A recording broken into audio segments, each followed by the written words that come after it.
দুইটা গ্রুপকেই এখানে চাপ দেন যে শিবিরকে তার সকল হল কমিটি প্রকাশ করতে হবে এবং ছাত্রদলকে যে কমিটি তারা প্রকাশ করেছে সেটাকে তাদের বাতিল করতে হবে। প্রিয় দর্শক, এখন বুঝতে পারতেছেন এই উমামা ফাতেমা নাস্তিক শাহবাগী, এই হচ্ছে কলকাঠি নাড়াচ্ছে। ইসলামী ছাত্র শিবিরের যে পানির ট্যাঙ্কি ফেলে দেওয়া হয়েছে, আমি মনে করি যে এর সঙ্গে কোনো না কোনোভাবেই এই উমামা ফাতেমা জড়িত আছে। দেখেন, সে এখানে বলতেছে যে প্রত্যেকটা হলে ইসলামী ছাত্র শিবিরের কমিটি প্রকাশ করতে হবে, আর অন্যদিকে ছাত্রদলের কমিটি নিষিদ্ধ করতে হবে। চিন্তা করছেন কত বড় অযৌক্তিক কথা?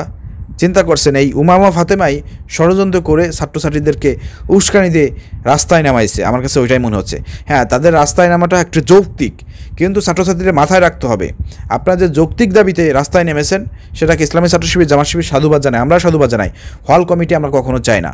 কিন্তু আপনাদেরকে কারা কলকাঠি নাড়াচ্ছে এবং আপনাদেরকে কারা অপব্যবহার করতে চায় আন্দোলনের নামে, সেটাও কিন্তু আপনাদেরকে দেখতে হবে। কাদের নেতৃত্বে আপনারা মাঠে নামতেছেন সেটাও কিন্তু আপনাদের দেখার বিষয় আছে। এই উমামা ফাতেমাদের নেতৃত্বে যদি আপনারা রাস্তায় নামেন, তাহলে কিন্তু আপনার আন্দোলন ভিন্ন খাতে প্রবাহিত করে তারা কিন্তু একটা স্বার্থ হাসিল করার চেষ্টা করবে। এই উমামা ফাতেমা, প্রিয় দর্শক, ইতিমধ্যে আপনারা জানেন এনসিপি থেকে সব ধরনের সংগঠন থেকে তাকে বঞ্চিত ঘোষণা করা হয়েছে।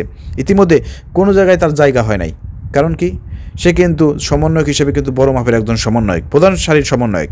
তার নাহিদ ইসলামদের সঙ্গে থাকার কথা ছিল, হাসানাত সার্দিদের সঙ্গে তার থাকার কথা ছিল, কিন্তু আসলে সে কোথায়? সে আজকে নর্দমায় নিক্ষিপ্ত হয়েছে। তার জায়গা কোথায় হয় নাই? কারণ সে হচ্ছে শাহবাগী, তার গায়ে গন্ধ। তো এই হচ্ছে কলকাঠি নাড়াচ্ছে ইসলামী ছাত্র শিবিরের এই যে বিভিন্ন জায়গায় পানির ট্যাঙ্কিগুলো ভেঙে ফেলা হচ্ছে, এগুলো এদের নির্দেশে। এবং এই যে আব্দুল কাদের, সাবেক শিবির কর্মী একজন, শিবিরের সাথী আব্দুল কাদের, এই বিশ্বাসঘাতক বেঈমান আব্দুল কাদের শিবিরের সাবেক একজন কর্মী ছিল, সাথী ছিল।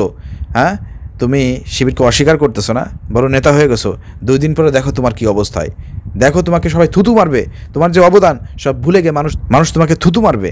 সেই দিনের অপেক্ষায় থাকো।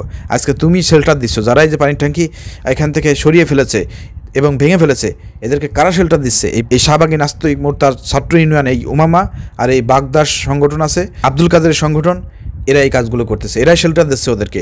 অর্থাৎ এদেরকে কয়েকদিন পরে দেখবেন যে সাধারণ শিক্ষার্থীরা এদের মুখোশ উন্মোচন হবে, এদেরকে চিনে ফেলবে, এদেরকে বিশ্ববিদ্যালয় থেকে এদেরকে ছুঁড়ে ফেলবে, এদেরকে উচিত জবাব দেবে ইনশাআল্লাহ। প্রিয় দর্শক, আশা করি আপনারা বুঝতে পারতেছেন কারা এর পিছনে ষড়যন্ত্র করতেছে। ভিডিওটি শেয়ার করে দেন।